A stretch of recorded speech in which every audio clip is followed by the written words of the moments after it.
گئے ان کو مردہ گمان بھی نہ کر، بلکہ وہ زندہ ہیں اپنے رب کے ہاں ان کو روزی دی جاتی ہے۔ جو کچھ اللہ نے انہیں اپنے فضل سے دیا وہ اس پہ خوش ہوتے رہتے ہیں۔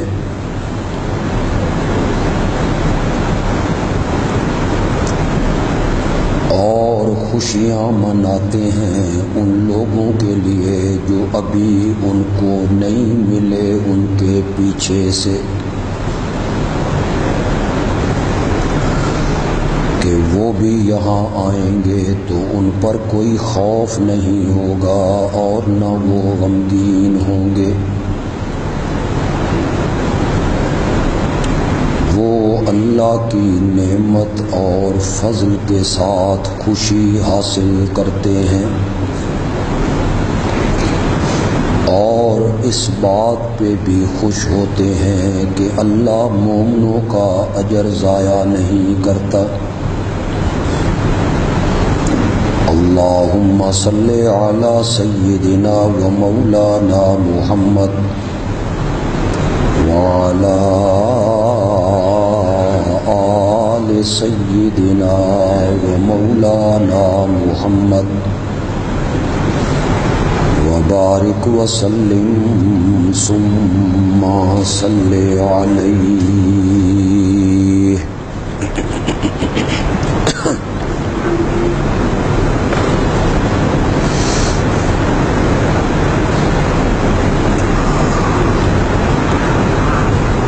محرم کے مقدس مہینے میں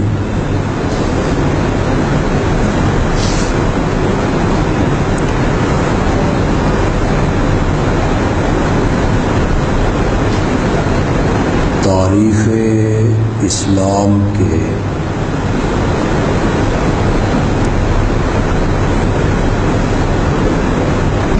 ایک نامور شخص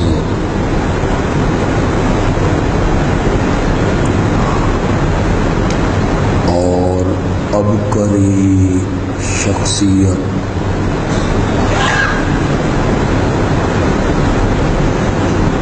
سیدنا فاروق اعظم رضی اللہ تعالی عنہ کی شہادت ہوئی۔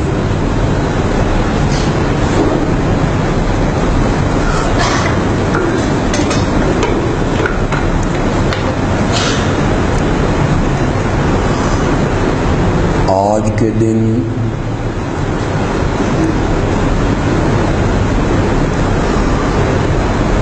کربلا میں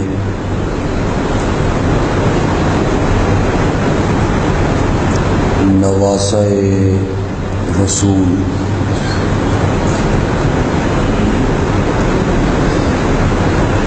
راکب بردوش رسول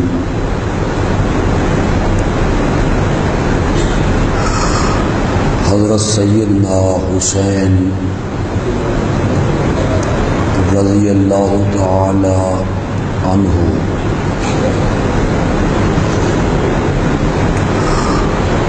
اپنے کنبے کے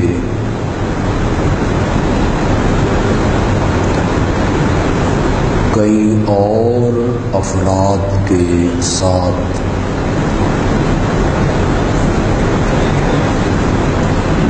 کوفی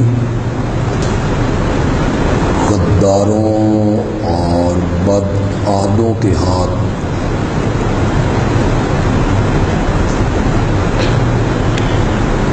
شہادت کے مرتبے پر فائز ہوئے۔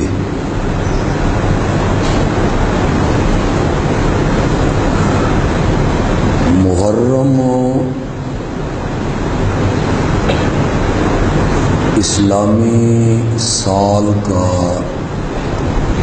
پہلا مہینہ ہے۔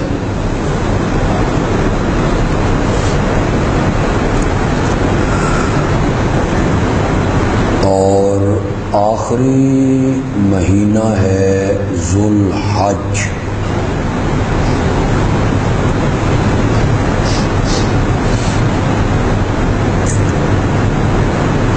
اس کی 18 تاریخ کو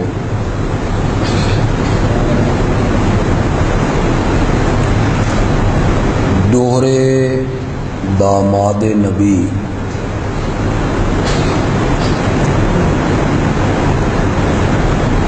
کامل الحیاء والایمان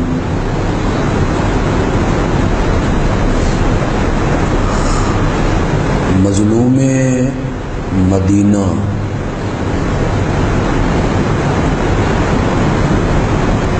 حضرت سیدنا عثمان ذو النورین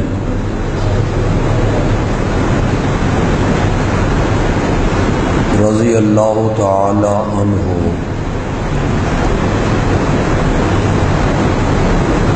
بڑی بے دردی کے ساتھ شہید کیے گئے۔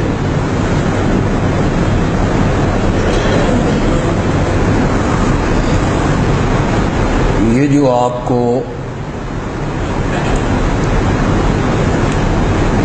ملک کی مختلف سڑکوں پر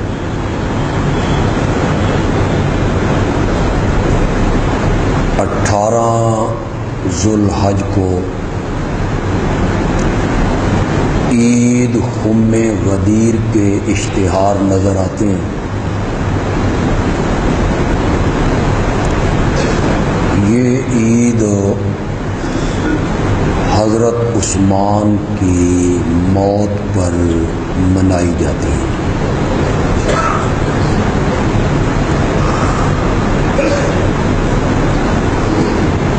اسلامی سال کا آخر حضرت عثمان کی شہادت ہے، اسلامی سال کی ابتدا حضرت عمر اور حضرت حسین رضی اللہ تعالی عنہم کی شہادت ہے۔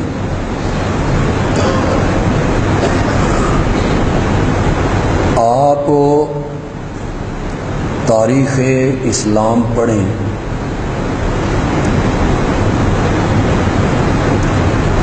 ہماری تاریخ شہادتوں کی داستانوں سے بھری پڑی۔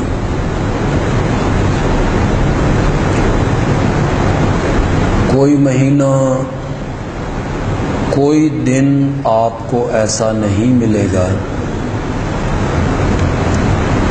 جس دن کسی نہ کسی نامور شخصیت نے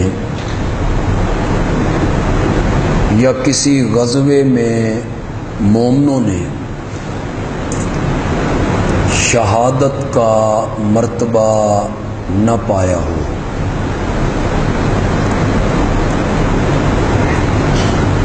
اسلام کی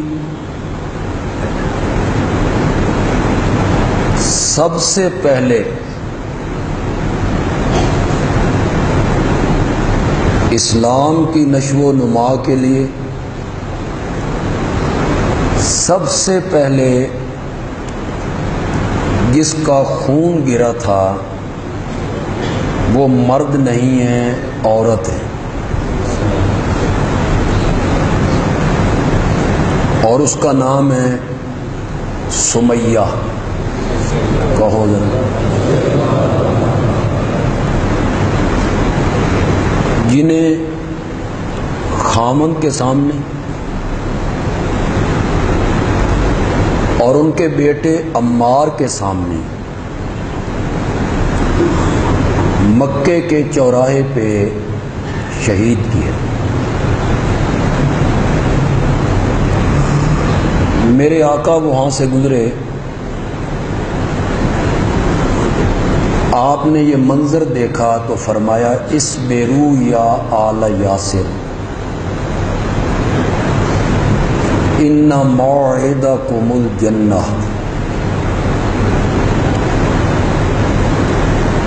یاسر سمیہ کے شوہر کا نام۔ یاسر کے گھر والوں صبر کرو، باقی سب مسلمان ایک ایک کر کے جنت میں جائیں گے، تم سب مل کے جنت میں جاؤ۔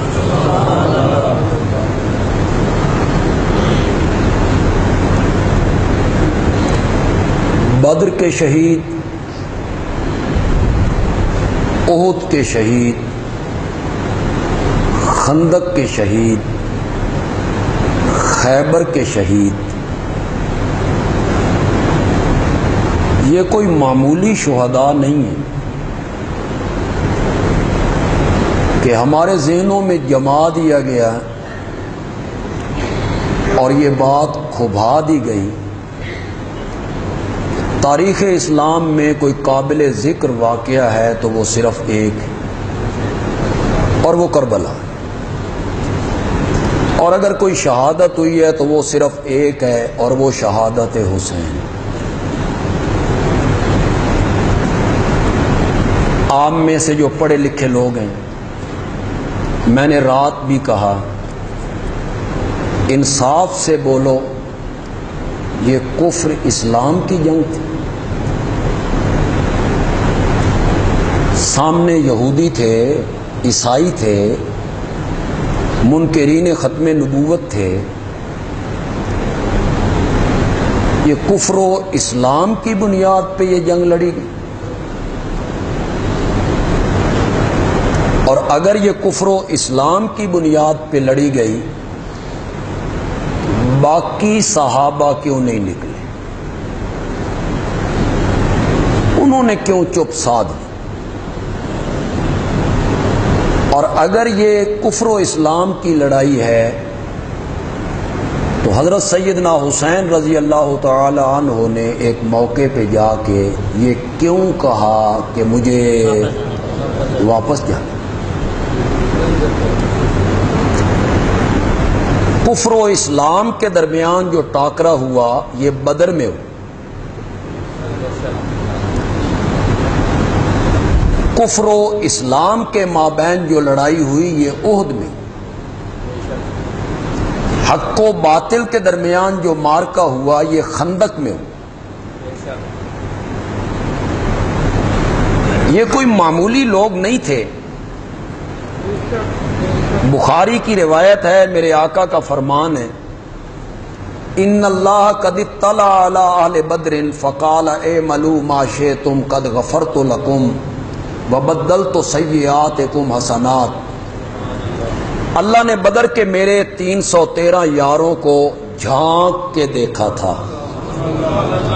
اطلاع غور سے دیکھا، جھانک کے دیکھا۔ فقالا، تو اللہ نے کہا اعملوا، عمل کرو، ما شئتم، جو چاہو، قد غفرت لکم،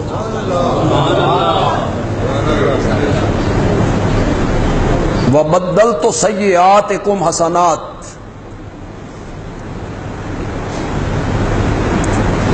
صرف یہ نہیں کہ میں نے تمہارے گناہوں کو معاف کیے ہیں، تم بدر کے میدان میں آ کے اس درجے پر فائز ہوئے ہو کہ تم آئندہ گناہ بھی کرو گے تو میں تمہارے گناہوں کو بھی نیکیاں لکھتا چلوں۔ یہ ہیں جنگیں جن کا ذکر قرآن کہتا ہے وَلَقَدْ نَصَرَكُمُ اللَّهُ بِبَدْرٍ وَأَنْتُمْ أَذِلَّةٌ، قرآن اس کا تذکرہ۔ یہ ہیں حق و باطل کے مارکے جو آپ کے ذہنوں سے مسخ کیے گئے، تاریخ کے زور پر اور پروپیگنڈے کے زور پر ان پہ پردے ڈالے گئے۔ یہ ہے وہ مارکے کہ 70 آدمی شہید ہو گئے، مدینہ کتنا بڑا شہر تھا، لاکھوں کی آبادی تھی، 70 گھرانے متاثر ہو گئے۔ سوچو ذرا، کسی کا باپ نہ رہا، کسی کا بھائی نہ رہا، کسی کا بیٹا نہ رہا، کسی کے سر سے چھت اڑ گئی، چادر اڑ گئی، بازو کٹ گیا، سہارے ٹوٹے، باقی زخموں سے چور ہیں، خود کائنات کا جو آقا ہے ان کا دانت شہید ہو گیا ہے، سر زخمی ہو گیا ہے، وہ ایک گڑھے میں گر گئے ہیں۔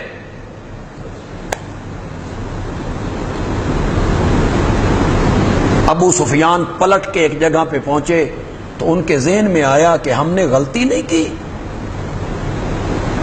واپس آ کے آج یہ بالا کٹ ہی دینا چاہیے تھا۔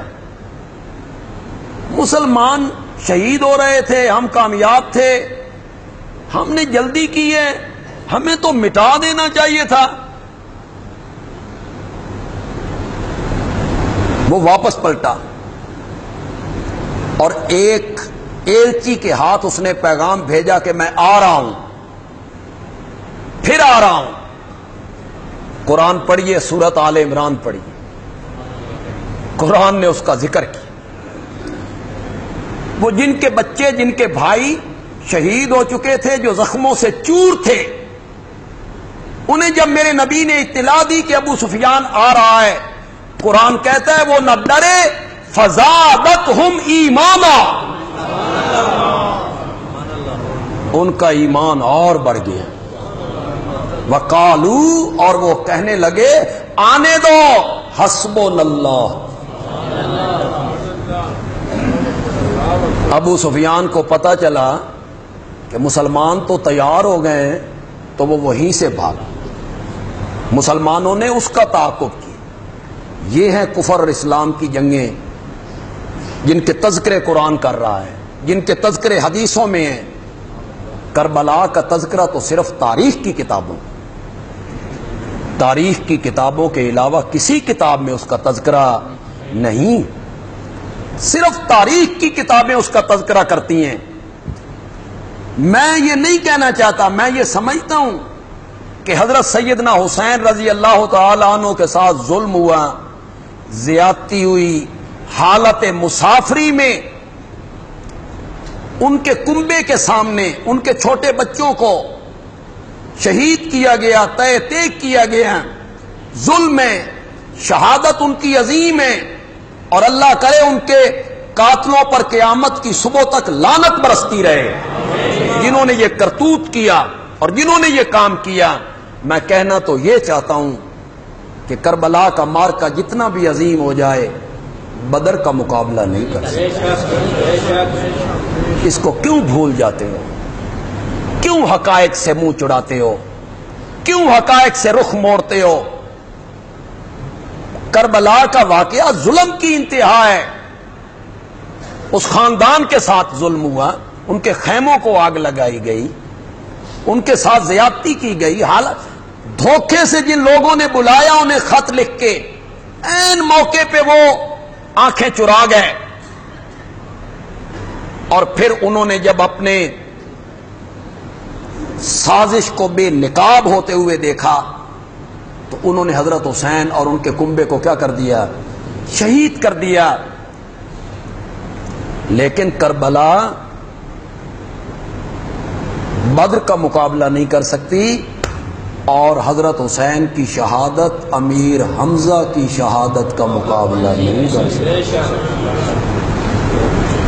کیوں اس سے منہ چھپاتے ہو؟ اگر آپ کو غصہ لگا ہے، آپ کو محسوس ہوا ہے، کئی لوگوں کو محسوس ہوتا بھی ہے، کیوں؟ حضرت حسین رضی اللہ تعالی عنہ سے عقیدت ہے، پیار ہے، ہونا بھی چاہیے، عقیدت مجھے بھی ہے۔ آپ یقین کریں، میں باوضو ہوں، ممبر پہ ہوں، جمعے کا دن ہے، قرآن میرے سامنے ہے، حضرت حسین رضی اللہ تعالی عنہ کی ذات گرامی سے محبت، پیار مجھے بھی ہے، ان سے عقیدت مجھے بھی ہے۔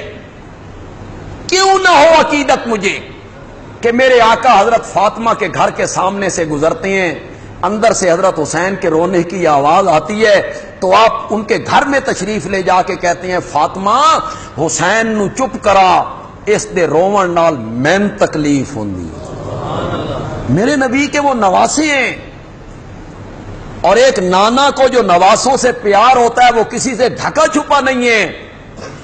عقیدت مجھے بھی ہے کہ وہ میرے نبی کے نواسے ہیں، راکب بردوش رسول ہیں۔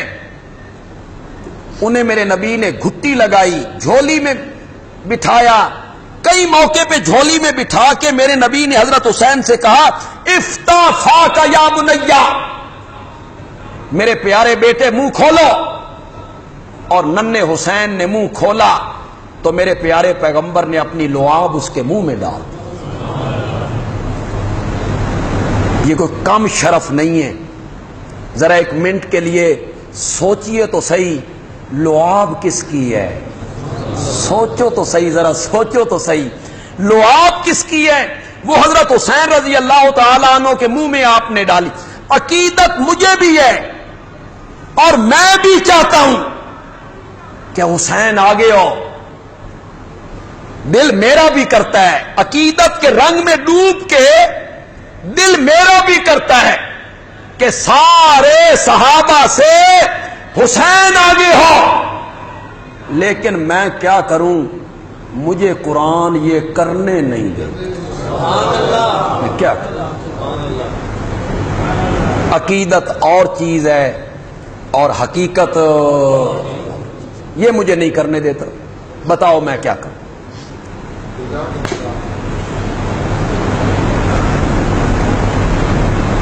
میں سورت کا نام بھی بتاتا ہوں، آیت نمبر بھی بتاتا ہوں۔ سورت حدید ہے، حدید کا معنی عربی میں لوہے کا ہوتا ہے، اس کی آیت نمبر 10 ہے اور 27واں پارہ، ذہن میں رہے گا؟ ترجمہ میں کر دیتا ہوں، آیت بھی پڑھ دیتا ہوں، ترجمہ بھی کرتا ہوں، لیکن مجھے کچھ نئے لوگ یہاں نظر آ رہے ہیں، آپ نے میرے ترجمے پہ اعتماد نہیں کرنا، آنکھیں بند کر کے آپ نے میرے ترجمے کو نہیں ماننا،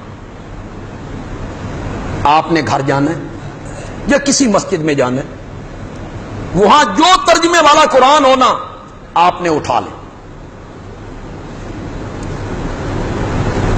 قطع نظر اس سے کہ ترجمہ کرنے والا دیوبندی بریلوی اہل حدیث ہے یا ترجمے کرنے والا کوئی شیعہ ہے۔ چلے، 2 شیعہ علماء نے قرآن کا ترجمہ کیا اردو، ہم نے وہ ترجمہ پڑھا بھی، مولوی مقبول دہلوی اور مولوی فرمان علی، قرآن پاک کا اردو میں ترجمہ کیا، وہ 2 شیعہ عالم ہیں۔ تو ترجمہ شیعہ عالم کا ہو یا دیوبندی عالم کا ہو یا بریلوی عالم کا ہو یا اہل حدیث عالم کا ہو، بولو انصاف کی بات میں نے کی ہے یا نہیں کی؟ میں کہتا نا دیوبندیاں دا ترجمہ ویکھو بس، یہ غلط ہوتا۔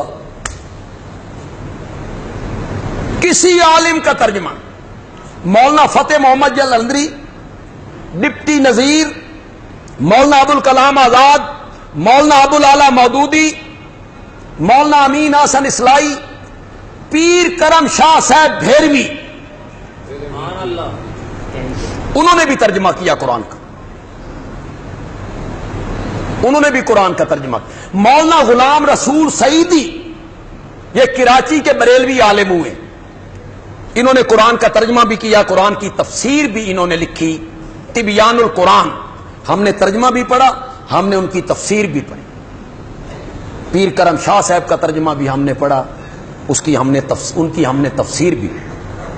ہماری نظروں سے تو یہ سب چیزیں گزرتی ہیں، ہمارے مطالعے میں رہتی ہیں۔ کسی عالم کا ترجمہ ہو آپ اٹھائیں، پارہ کون سا ہے؟ سورت آیت نمبر، قرآن میں اللہ نے کہا لا یستوی، یستوی مساوات، استوا مساوات ہمارے ہاں بھی بولی جاتا ہے، برابری برابری، مساوی نہیں بولتے ہو، مساوی وہی ہے۔ اب مانا کرو، لا یستوی نہیں برابر، کون؟ من انفقا، وہ لوگ جنہوں نے مال خرچ کیا من قبل الفتح، کس سے پہلے؟ کس سے پہلے؟ وقاتل، اور انہوں نے جہاد کیا کب؟ میں نے بڑا آسان ترجمہ کیا ہے، لیکن اس کے باوجود آپ نے مجھ پر اعتماد نہیں کرنا، ترجمہ گھر میں جا کے ضرور دیکھنا ہے۔ جن لوگوں نے فتح مکہ سے پہلے مال خرچ کیا، ایمان قبول کیا، فتح مکہ سے پہلے جہاد کیا، یہ برابر نہیں۔ مولا کیا کہنا چاہتا ہے؟ فرمایا اولائکا، ان کے یعنی پہلے والوں کے اعظم درجۃ، اعظم بلند کے بہت بلند، اولئک اعظم درجۃ، ان کے درجے بہت بلند ہیں۔ مولا کنہ نالوں؟ فرمایا من الذین، ان لوگوں سے انفقوا، جنہوں نے مال خرچ کیا من بعد وقاتلوا، اور انہوں نے جہاد کیا کب؟ یہ قرآن ہے، اور قرآن ہی سچ کہتا ہے۔ اللہ کہتے ہیں میں حق ہوں اور حق ہی کہتا ہوں، میں حق ہوں اور حق ہی کہتا ہوں۔ دو درجوں میں صحابہ کو بانٹ دی،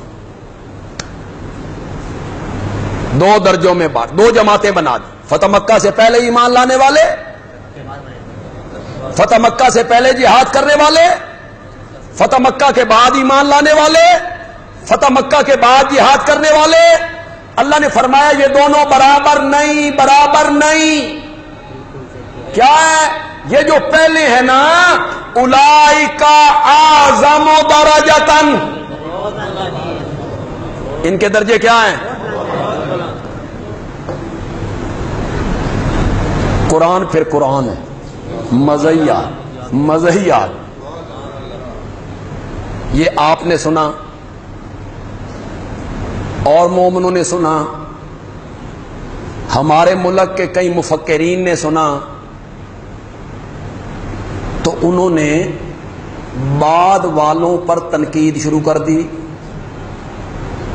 کہ اللہ کہتا ہے بعد والوں کا مرتبہ پہلوں کا کیا ہے۔ انہوں نے فتح مکہ کے دن ایمان لانے والے، فتح مکہ کے بعد ایمان لانے والے، ان کو اچھی نظروں سے نہ دیکھا، اپنی کتابوں میں، تحریروں میں، تقریروں میں تنقید کی۔ اللہ نے فرمایا ہیں دو درجے، فتح مکہ سے پہلے، فتح مکہ کے بعد، پہلوں کا درجہ بلند ہے، لیکن کلن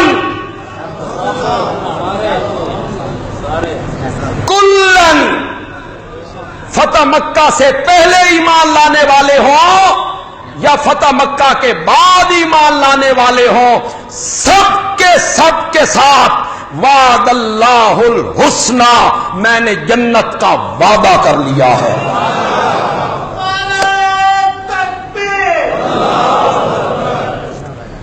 میں نے ان کے ساتھ کس کا وعدہ کر لیا ہے؟ کلن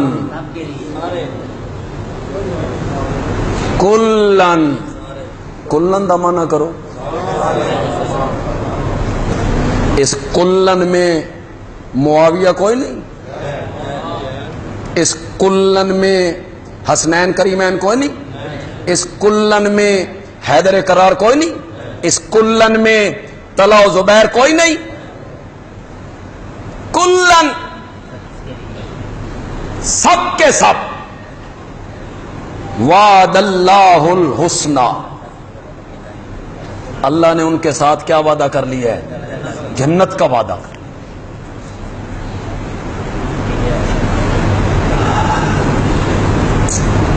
جتنے لوگ ہوتے ہیں، جتنے طبقات ہیں، جتنے بھی طبقات ہیں، ان میں ہمیشہ دو قسم کے لوگ، کچھ لوگ اچھے ہوتے ہیں، کچھ لوگ برے ہوتے ہیں. دیکھتے چلے جاؤ، دیکھتے چلے جاؤ، آپ اس پر غور کرتے چلے جائیں. میں نے آپ کو ایک کلیہ بتا دیا ہے، ہر طبقے میں دو قسم کے لوگ پائے جاتے ہیں، اچھے بھی برے. میں تو ان کی آکھنا، میں اپنے تو شروع کر لینا. عالم سارے اچھے ہوتے ہیں؟ بولو تو ان کدی کوئی عالم نہیں لڑیا. مفتی سارے اچھے ہوتے ہیں؟ بولو. میرے آقا سے ایک بندے نے پوچھا، یا رسول اللہ اس نیلی چھت کے نیچے زمین کے اوپر سب سے اچھے لوگ کون ہیں؟ فرمایا علماء.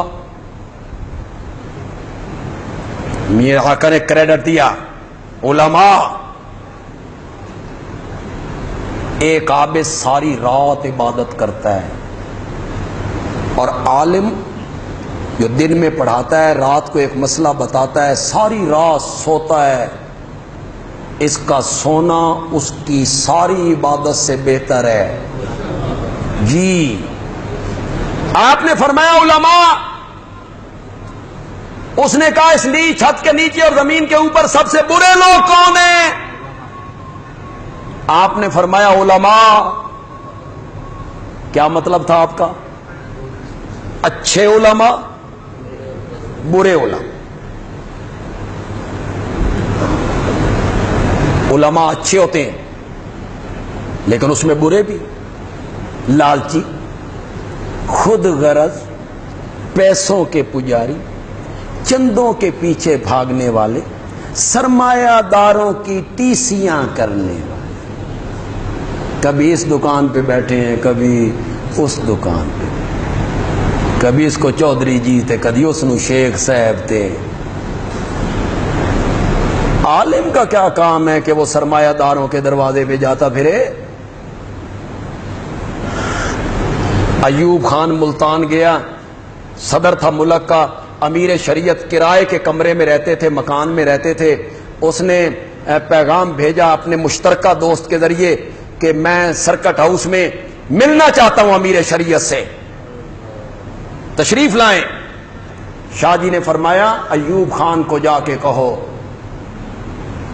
میں سرکٹ ہاؤس میں چلا گیا تو علم بدنام ہو جائے گا، اور تم چل کر میرے دروازے پہ آ جاؤ تو تمہاری صدارت کو 4 چاند لگ جائیں گے. علماء یہ ہوتے ہیں. اچھے عالم، برے عالم.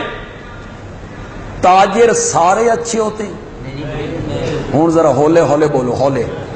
تھوڑی باری آ گئی ہے، ہماری باری تھی تو بڑا آپ کہہ رہے تھے. تاجر سارے اچھے ہوتے ہیں؟ 2 نمبری کام نہیں کرتے، کام نہیں تولتے، ملاوٹ نہیں کرتے، گاہک کو دھوکہ نہیں دیتے، جھوٹی قسمیں اٹھا کے سودے نہیں بیچتے، ملاوٹ نہیں کرتے. لیکن ان میں اچھے تاجر بھی. خدا دی قسم تجارت پیشہ ایسا ہے نا، میں جب حدیث میں وہ پڑھتا ہوں نا تاجروں کی فضیلتیں، میرا بھی دل کردا اساں بھی تجارت شروع کری. خود انبیاء تجارت کیا کرتے، لیکن تاجروں نے اپنے پیشے کو بدنام کر دی. یہاں جتنے تاجر آئے ہو، تجارت کرتے ہو چھوٹی بڑی، میں حدیث تمہیں سناتا ہوں، اس پہ عمل کر لو. فضیلت دیکھو، التاجر التاجر الصدوق الامین، بس صرف دو شرطیں لگائیں میرے نبی نے، سچا تاجر، سچا، الامین، زور سے بولو، زور سے بولو، کرو گے اپنے اندر یہ پیدا؟ جتنے تاجر بیٹھے ہو اگلا ذرا سنو، مر جانا ہے، ہمیشہ نہیں رہنا ہے، دنیا، دکانیں، فیکٹریاں، مال، ملیں چھوڑ جانی ہے، سانس کا بھی بھروسہ نہیں ہے، سانس کا بھی۔ التاجر الصدوق الامین، سچا اور امانتدار تاجر، مان نبیین والصدیقین والشہداء، قیامت کے دن مجھ محمد کے ساتھ کھڑا ہوگا۔ یہ دو صفتیں پیدا کر لو تاجروں، پھر فضیلت دیکھو۔ اور اگر تمہاری دکان کی یہ شہرت ہو گئی، اگر شہر میں تمہاری دکان کی یہ شہرت ہو گئی کہ یہ سچ بولتا ہے، امانت دار ہے، اتنے گاہک آئیں گے تمہارے لیے سنبھالنے بھی مشکل ہو جائیں۔ اگر انہیں اعتبار آ جائے کہ فلاں دکان سے سودا صحیح ملتا ہے، وہ دو نمبری نہیں کرتا، دو نمبر مال نہیں بیچتا، جھوٹ نہیں بولتا، سچ بولتا ہے، پھر دیکھنا کس طرح گاہک آتی۔ اور اس کی فضیلت کیا ہے؟ حشر و نشر کس کے ساتھ ہو رہا ہے؟ انبیاء کے ساتھ۔ عمل کرو گے کہ نہیں کرو گے؟ جو تاجر بیٹھے ہو ہولے ہولے انشاءاللہ آکھیے، مان لو میری بات، میری بات مان لو اور اس پر عمل کرنا شروع کر دو۔ دیکھیں، پچھلے جمعے میں نے تقوی مسجد کے لیے ایک سرسری سی اپیل کی تھی۔ مسجد تعمیر ہو رہی ہے، اور مسجد تعمیر ہوتی ہے تو لاکھوں کا خرچہ ہوتا ہے۔ معاویہ مسجد چونکہ مرکز ہے اشاعت التوحید و سنت کا، تو سارے لوگوں کا فوکس ہم پر ہے کہ اے بڑے امیر لوگ نے تے جمعے دے جڑے مقتدی نے اے بھی بڑے پیسے والے لوگ نے، اے مین پتہ بھی کتنے پیسے والے ہیں۔ ان میں کچھ لوگ ہیں ایسے تاجر ہیں، اچھے پیسے والے ہیں، مالدار ہیں، اللہ کا ان پر بڑا فضل ہے، کرم۔ تو صرف ایک ہمارے دوست ہیں، انہوں نے 5000 روپیہ اس مسجد کے لیے دیا۔ تو آج کی یہ جھولی تقوی مسجد کے نام، اس کی تعمیر کے لیے۔ آپ کو اس حدیث کا پتہ ہے؟ میرے آقا نے فرمایا جس نے اللہ کی رضا کے لیے مسجد بنائی، اللہ اس کے لیے جنت میں کیا بنائے گا؟ اس کا کیا مطلب ہے؟ یعنی پلاٹ لیا، تعمیر کی، اینٹیں دی، یہ مطلب ہے؟ نہ، میرے آقا نے فرمایا پرندے کے گھونسلے جتنی مسجد بنائی۔ پرندے کے، یہ کتنا ہوتا ہے گھونسلہ جی؟ یہ سونے دیا تارا نال بنتا، چاندی کی تاروں سے بنتا ہے؟ سیبے، ٹاکیاں، پتے، ٹہنیاں، پرندے کے گھونسلے جتنی مسجد بنائی، اللہ اس کے لیے جنت میں عالی شان محل بنائے گا۔ مطلب یہ ہوا، ایک آدمی ہے، آپ میں بھی ایسے آدمی بیٹھے ہوں گے جن کی مالی طاقت ہے ایک گٹو سیمنٹ دینے کی، بس مالی طاقت ہے ایک تگاری ریت دینے کی، بس مالی طاقت ہے 50 اینٹیں دینے کی۔ تو جس بندے نے اپنی مالی طاقت کے مطابق ریت کی ایک تگاری اللہ کے گھر کی تعمیر میں لگا دی، اللہ اس کے لیے بھی جنت میں عالی شان محل بنا۔ اب آپ میں سے کوئی بھی خالی نہ رہے کہ جڑے پیسے والے ہو نا، تسا ریت دی تگاری تے بھی نہیں رانا۔ جو پیسے والے ہو تم بھی سمجھو بے ریت دی تگاری دے پیسے اسی دینے نا۔ آپ میں ایسے لوگ ہوں گے 10,000 20,000 5,000 1000 والے تو کئی ہوں گے، جو 1,000 روپے دے سکتے ہیں، تو زیادہ سے زیادہ آپ نے اس پر محنت کرنی ہے. پیچھے آپ ایک دفعہ پھر پیچھے پلٹیں، وہ حضرات پھر ایک دفعہ خرچ کریں. اس میں دل کھول کے آپ نے اس مسجد کے ساتھ تعاون کرنا ہے جی. اللہ تعالیٰ اس حدیث کا آپ کو مصداق بنا دے.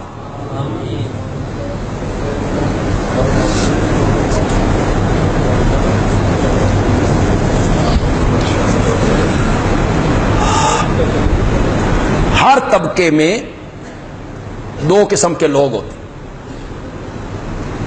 کچھ اچھے ہوتے ہیں، کچھ برے ہوتے ہیں. علماء میں بھی اس طرح ہے، مفتی حضرات میں بھی اسی طرح ہے، تاجروں میں بھی اسی طرح ہے، وکیلوں میں بھی اسی طرح ہے، ٹیچروں میں بھی اسی طرح ہے، راجوں میں بھی اسی طرح ہے، مزدوروں میں بھی اسی طرح ہے، افسروں میں بھی اسی طرح ہے. ہر طبقے میں 2 قسم کے لوگ پائے جاتے ہیں، کچھ اچھے کچھ برے. اس دھرتی پر صرف ایک طبقہ ہے اور وہ میرے نبی کے یاروں کا طبقہ ہے، جس میں کوئی برا نہیں ہے، سب اچھے ہیں، سب اچھے.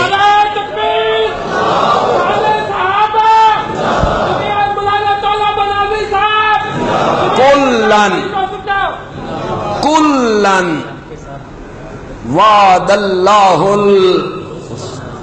سب کے ساتھ اللہ نے کس کا وعدہ کر لیا ہے. تم کیا جانو، صحابہ پر تنقید کرنے والے لوگ کیا جانے کہ صحابہ کا مقام کیا ہے.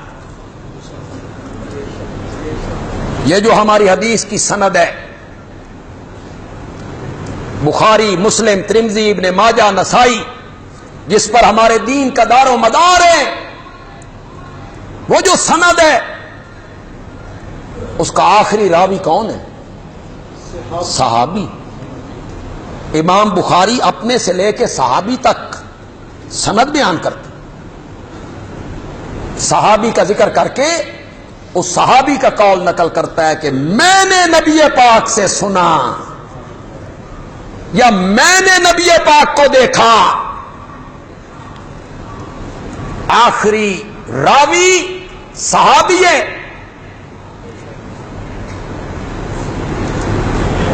قرآن کے چشمدید گواہ کون ہے؟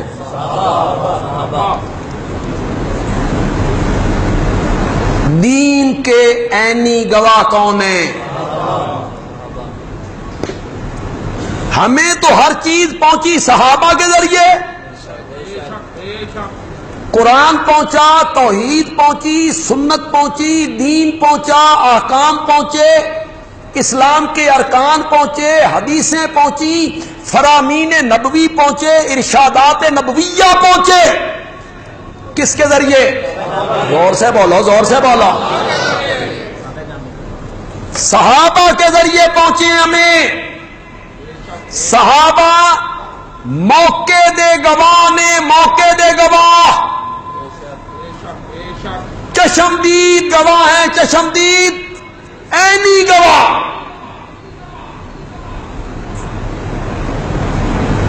اگر گواہ پر جرا ثابت ہو جائے، یہ مقدمہ لڑتے ہو، استغاثہ کرتے ہو، عدالت میں جاتے ہو، گواہ پیش کرتے ہو، گواہ گواہی دیتا ہے، مخالف فریق کا جو وکیل ہے وہ گواہ پہ جرا کرتا ہے، وہ جج کے سامنے ثابت کرتا ہے یہ جھوٹا ہے، یہ جھوٹ بول رہا ہے. جرا ثابت ہو گئی، گواہ جھوٹا ثابت ہو گیا، کیس کیا ہو گیا؟ خارج ہو. جج نے فائل لپیٹ کے منہ پہ مار، تیرا گواہ جھوٹا ہے. اگر میرے نبی کے یاروں میں سے ایک یار بھی جھوٹا ثابت ہو جائے، اسلام کا کیس خارج ہو، کچھ نہیں بچے گا۔ کہاں سے ثابت کرو گے کہ یہ اللہ کی کتاب ہے؟ کہاں سے ثابت کرو گے کہ جو نبی اکرم نے فرمایا وہ سچ ہے؟ دین کے ارکان، اسلام کے احکام، ان سب چیزوں کو کہاں سے ثابت کرو گے؟ اس لیے ایک جملہ کہنا چاہتا ہوں، اور یہ میرا جملہ ہے، انشاءاللہ لوگ اسے یاد رکھیں گے، لوگ اس جملے کو یاد رکھیں گے۔ صحابہ دین کے عینی چشمدید گواہیں، ہمارے اسلام کے، ایمان کے، قرآن کے، اس لیے ہر مومن پہ لازم ہے کہ وہ صحابہ کی صداقتوں کے گردا گرد پہرے دار بن جائے، پہرا دے، پہرا دے۔ یہ سب سچے تھے، پہرا دے، پہرے دار بنے، یہ سب سچے تھے، ان میں کوئی جھوٹا نہیں تھا، اس لیے کہ قرآن کہتا ہے اولئک ھم الصادقون، کہ میرے نبی کے یار سارے کے سارے کیا تھے؟ صحابہ پہ تنقید کرنا اور صحابہ کے خلاف لب کشائی کرنا شرم آنی چاہیے۔ لب کشائی کرنے والا کون ہے؟ جو صحابہ پہ تنقید کرتا ہے، ان کے کسی فعل پر لب کشائی کرتا ہے، پہلے وہ اپنا تعارف کروائے کہ وہ کون ہے، تو کون ہے، تو اپنا تعارف کروا۔ عالم صاحب، ذاکر صاحب، مفکر صاحب، خطیب صاحب، نعت خان صاحب، قوار صاحب، مرشد جی، پیر جی، تعارف کروا اپنا تعارف، تو کتنے پانی چے، اور جن پہ تو تنقید کر رہا ہے نا، وہ اتنی اونچی ہستیاں تھیں کہ خود انہیں جنت کی اتنی تلاش نہیں تھی جتنی جنت کو ان کی تلاش تھی، ان پہ تنقید کرتا پھرتا ہے۔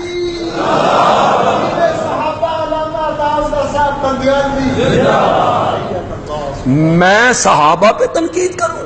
میں تو اٹھ کے مجھ سے پوچھو بندیالوی، تو بتا تو کون ہے، اپنا تعارف کروا، کتنے پانی چاہیے، اور جن پہ تو تنقید کر رہا ہے ان کے متعلق قرآن کہتا ہے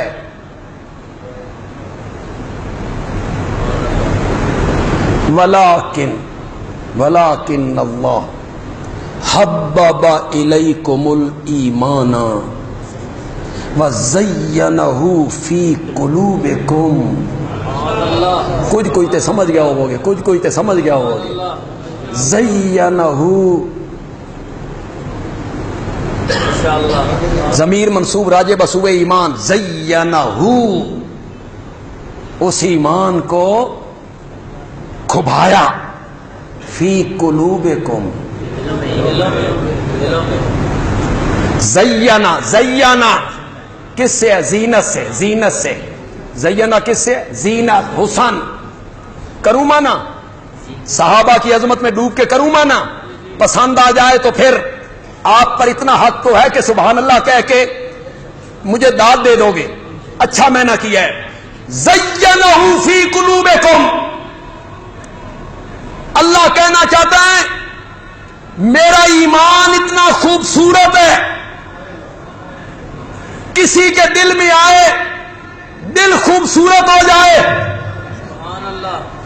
عالم کے دل میں آئے، ولی کے دل میں آئے، مفسر کے دل میں آئے، محدث کے دل میں آئے، مرشد کے دل میں آئے، دل خوبصورت ہو جائے، بس زینہ فی قلوبکم، میرے نبی کے یاروں کے دل اتنے خوبصورت تھے، ان میں میرا ایمان آیا تو ایمان ہی خوبصورت ہو گیا۔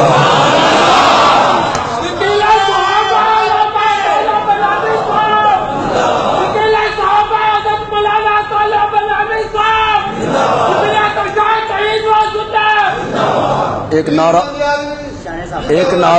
نعرہ ابو بکر دے نام دے لاؤ، ابو بکر صاحب، یہ ساڈا بڑا مجاہد ساتھی۔ اللہ اکبر اللہ۔ بندیالوی تنقید کرے صحابہ پر، اٹھ کے بندیالوی سے پوچھو اپنا تعارف کروا، تو کتنے پانی چے، تو کون ہے، کون ہے تو؟ بندیالوی سے پوچھو صحابی پہ تنقید کرنے والا تو کون ہے، اپنا تعارف کروا، اپنا تعارف کروا۔ اور جن پہ تو تنقید کر رہا ہے ان کے بارے میں اللہ نے قرآن نے فرمایا صحابہ کے دلوں کے اندر ایمان میں نے اپنے ہاتھوں سے لکھا ہے۔ اللہ دے ہتھاں نال ایمان لکھیا جائے تے تو مٹانا چاہے، تو کیسے مٹا سکتا ہے؟ اللہ کہتا ہے میں نے اپنے ہاتھوں سے لکھا ہے ایمان، ان کے دلوں میں میں نے ایمان لکھا۔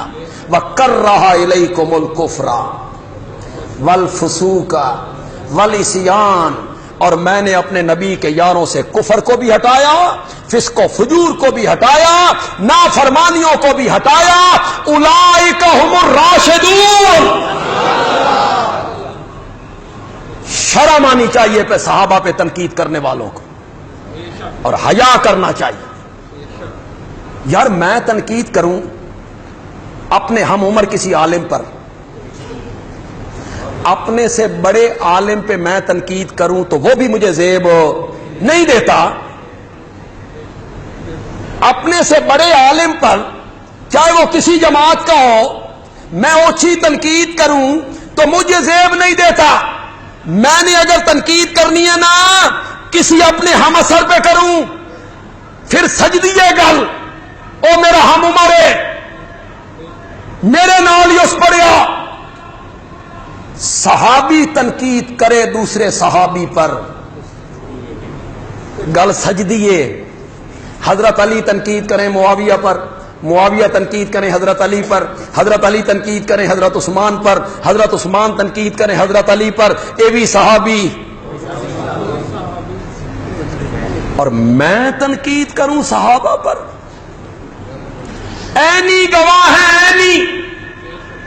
اگر صحابہ کی صداقت، عدالت، امانت مجروح ہو گئی کچھ نہیں بچے گا، کچھ نہیں بچے گا، اسلام کے پاس کچھ نہیں بچے گا۔